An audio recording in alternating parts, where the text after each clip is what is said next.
Hey everyone, welcome back. I'm Michael, and we're going to be getting right back into some more Reddit stories. If you enjoy the video, make sure to leave a like and subscribe. Now, without further ado, let's begin. This story was posted by a user named Faxed in the Relationship Advice subreddit. The post is titled, "My husband's family keeps referring to me as his best friend. What does this mean? My husband Robbie and I got married earlier this year. It was a beautiful day and I felt so much love and support from both sides of our family. 2 months after our wedding day, we celebrated my birthday at my in-laws' house. It was nothing major, just a dinner and a night together with me, my husband, his mother, his father, and his sister. That is the first night I noticed them referring to me as Robbie's best friend. After my birthday dinner, we were all sitting together in the living room, just chatting and having some drinks. That's when my sister-in-law got a phone call from a good friend of hers. When she answered the phone and her friend asked what she was doing, she replied that it was her brother's best friend's birthday. I had never heard anyone refer to me as Robbie's best friend. I am his wife, and before that, we were engaged for over 2 years.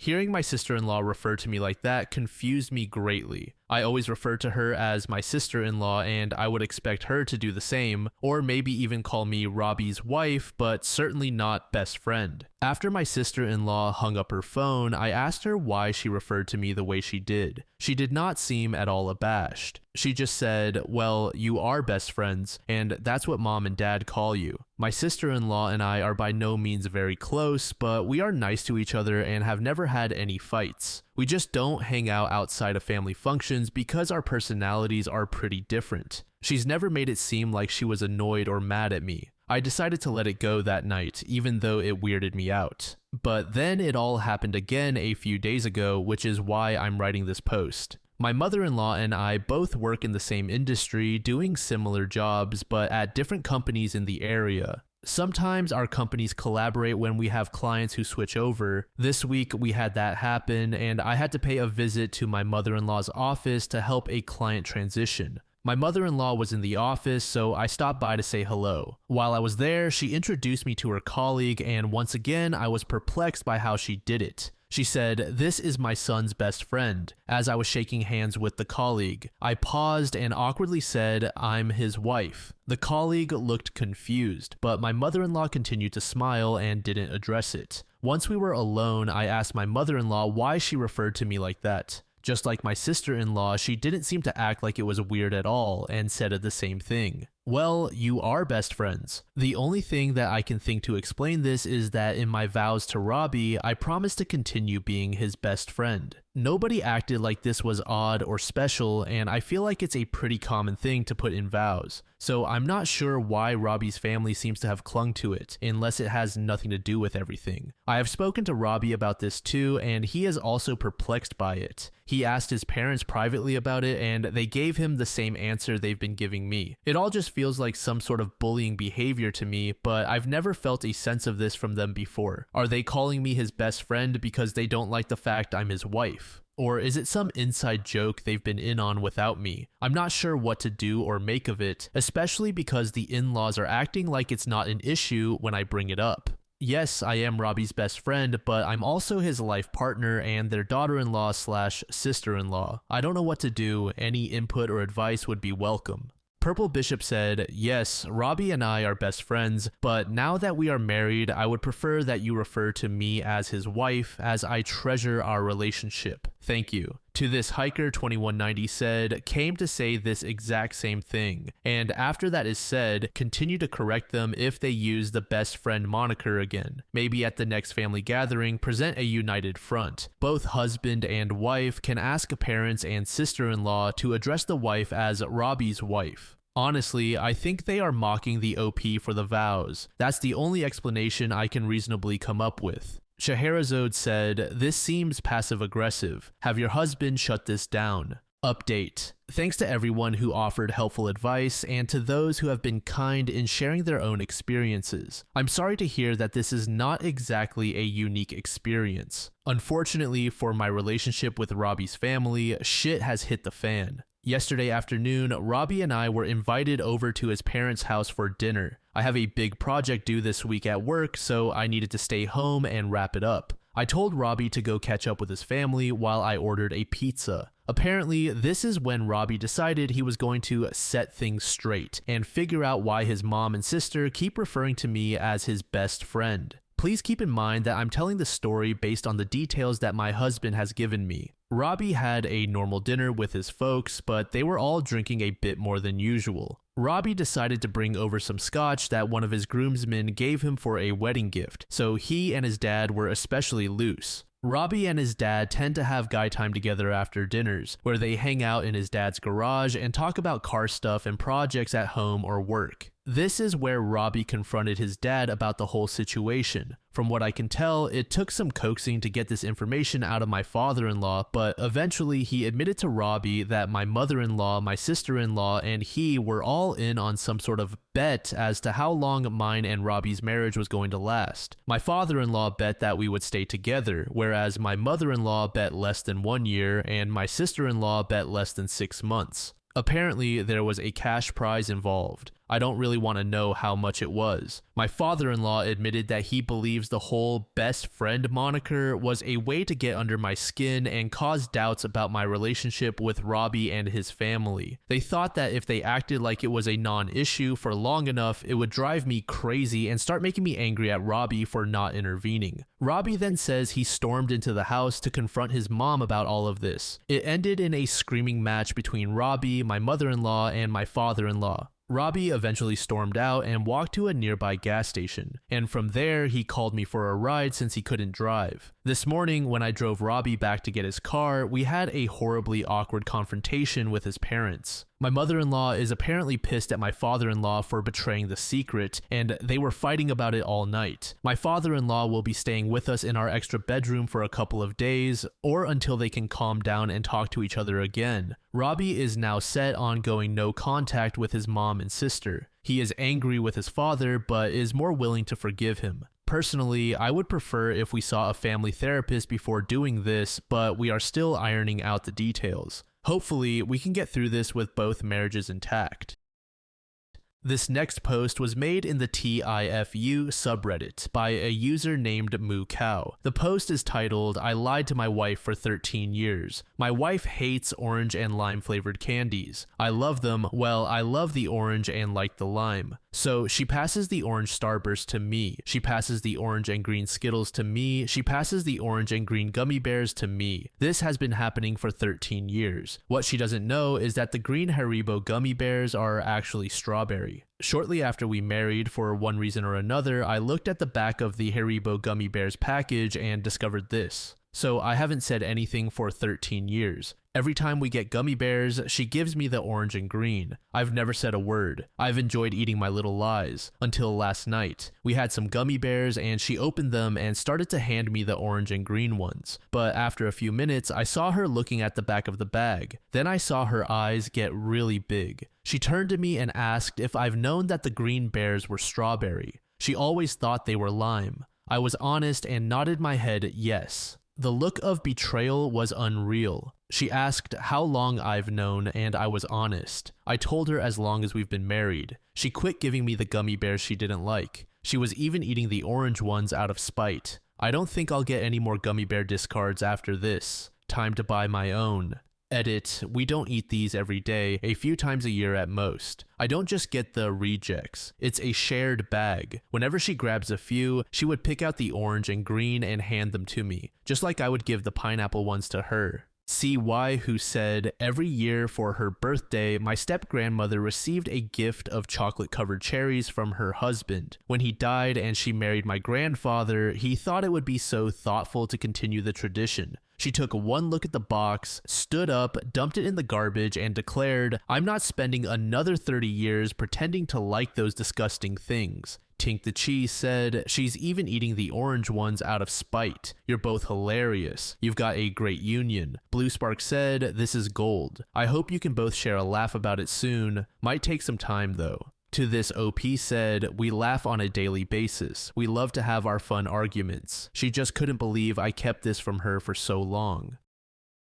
This last post was made in the AITA subreddit by a throwaway account. The post is titled, "I skipped my friend's birthday without warning because his GF called me the typical girl best friend. Miles and I have known each other since we were 2 because our parents are best friends." Now, I would not say Miles is my best friend. He is a good friend and we do hang out on occasion, but we see each other on all major holidays because of our parents. We are in our early 20s. The problem started because of a dumb childhood memory. When we were 8, we had a wedding play at school aftercare. I played the bride and Miles the groom. It was a play with horrible songs and uncoordinated kids. Of course, our parents made pictures and videos of that, and we each have one picture on our family picture walls. Miles is dating Lindy. They met 3 years ago and started dating last year. Lindy does not like me, so every time we coincide at a celebration, she makes a comment about me being the typical girl best friend. She once said that I secretly wanted to sleep with Miles. I have no clue where she got that impression from.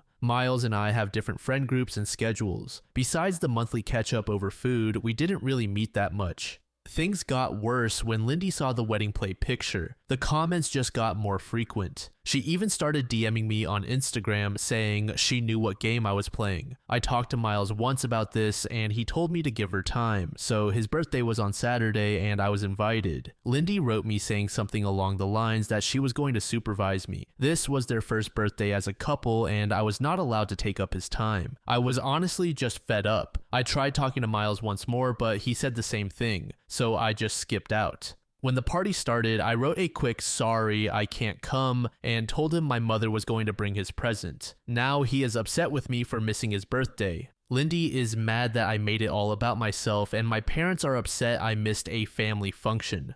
Edit, I didn't show anyone the messages because I didn't want to make more out of this than it is. I didn't want to poison anyone against Lindy, especially not if she is a new fixture in Miles' life. That would make both our lives more difficult. I hope that just talking about it might be the more adult thing. My parents are not mad at me or blowing up my phone. They and Miles' parents were just bummed out that this was the first birthday I ever missed. As to why she is jealous, I have no idea. Neither of our parents ever wanted us to get together. There were no jokes or anything about it. I think they also never would want that. The wedding play picture is in the living rooms because they loved the picture and it was our first play. Update. After my post, I talked to Miles. At first, he was kind of mad and thought I had been blowing things out of proportion. Some more details are in my last post. We came to the conclusion of taking more distance while he figures all that out, mainly because I did not want the added stress of petty drama. Then I talked to my parents and explained to them what was going on. They were really upset by how Lindy treated me. Obviously, they weren't going to get involved, but it was nice to get that off my chest. Then nothing else happened until Tuesday evening. Wednesday was a holiday, so some of my friends took the opportunity to go to an Irish pub to do karaoke. At some point, my best friend and I went to pee and touch up our makeup. Then Lindy and some of her friends walked in and kind of cornered us. It wasn't pretty. They started loudly talking about man-stealing bitches and how some women were just born to be homewreckers and how pathetic it is to pretend to be a guy's friend just to sleep with him and how pick-me's are the worst. They kept kind of edging us physically into the part where the hand dryers were while pretending we weren't there. My best friend finally had enough and just pushed through them, pulling me behind her. We were almost at our table when Lindy went right behind me and pulled my hair, so that I fell backward onto a metal piece where you're supposed to put your feet. It hurt so bad that I started to see white. Then a girl next to Lindy poured beer on me. I can't really tell you what happened next, but there was a scuffle and someone dropped one of those heavy pint glasses on my head. The Lindys were taken away by police and I was taken to the hospital. My parents were furious, as were Miles's parents. They both came to the hospital. I was severely concussed, my nose was fractured, and the worst thing is that I have a hairline fracture in my back. I stayed in the hospital until yesterday morning. Miles did try calling me a bunch. According to my parents, they told him not to visit me right now. I did get an official notice saying that apparently there is now a legal case open against Lindy and one other girl for not only assault, but also public disturbance in the bar. So now I'll have to deal with all that legally. I finally talked to Miles, and long story short, those of you saying Lindy was isolating him were right. That is a sign of an abusive relationship. He told me all the things she said to him to make him feel awful. She would freak out about anything in her life and take that out on him. She would scratch him and bite him when she was mad. Our talk ended with both of us crying and apologizing. We will be closer again. At least we can talk about these things more often. He broke up with her and is hiding at my parents' house. So that is it for now. Update 2, I'll update immediately and go into details later. There has been an official court date set for my case against Lindy. It took 2 months to get and it's another 3 months away, but something is something. Our lawyer said that Lindy is probably not going to jail as she is a first-time offender. If she does go to jail, it would be for no more than 3 months. Most likely, she will have to pay a fee equivalent to 100 days of her income or something like that. I have let my father deal with this 100% because I have no head for it. There is a second lawsuit going on at the same time as I am now legally considered chronically ill. The hairline fracture was not a passing thing but developed. I am in pain daily. Not every day is bad, but not a day passes where I am not at least a 2 on the pain scale. As a result, I have not been able to work. Right now, my insurance pays 75% of my former income and my workplace covers the rest. But I am probably going to get fired. So my insurance has filed a claim against Lindy to pay my lost wages. I am right now not in contact with Miles. I tried to be supportive, but being disabled by his jealous ex-girlfriend made me bitter against him. He was a victim, but now I can't live my life and I blame him partly for that. I am in therapy to work through all of that and have taken up some new hobbies. I have started to write more and am looking into courses or online classes. Miles' parents have been apologetic and have supported me a lot. His mother has been a saint. She volunteered to drive me everywhere and I have actually become friends with her. We even went to see Deadpool and Wolverine. She is a stay-at-home wife, so we have a lot of time. One of Lindy's friends reached out through my lawyer offering testimony against her own friend. She also sent a letter apologizing. To make it short, Lindy had told them I was bullying her and that Miles had once already cheated on her with me. So that's where we are right now. Take care and shield your back. Kale Ether said, so the OP now has to live the rest of their life in constant chronic pain, and who knows what other issues will arise from this over time, and the 2 people who did it to her are going to suffer the wrath of garnished wages. Get fucked, the Donkey Forcer said. I'm disabled after car crashes and I'm fuming over this. It's the same story with me. Another person's stupidity caused me to lose the life I knew. It's insanely expensive being chronically in pain, and even living in a country with free healthcare, I'm far from compensated for the expenses. Tons of them would be classified as luxuries and time savers, but for me, they're pain savers. I pay extra to get meals delivered because it means I might actually have the energy to cook. I can't shop and cook in one day, there's no energy for that. I spend a fortune on furniture. I just renewed my bed after 7 years because even the slightest wear will show up instantly in my pain levels. Couch, same. Good chair, same. Robots for everything and a maid service too. I get why the OP is bitter, it's so pointless. I hope Lindy gets sued to the ground and further, but in reality, I know the OP will pay most of the price, both financially and health-wise. Thank you so much for making it to the end of the video, and thank you also to partner of the channel, Gamersupps. Use code DLAM to support the channel and get 10% off of your purchase, link in the description. I'm sure many of you like me have a hankering for daily caffeine, so go check them out. Lately, I've been a big fan of Titty Milk and Acid Rain, but they've got dozens of other flavors for y'all to try out. Anyway, thanks again for reaching the end, and I hope you all have an amazing passage of the next 24 hours.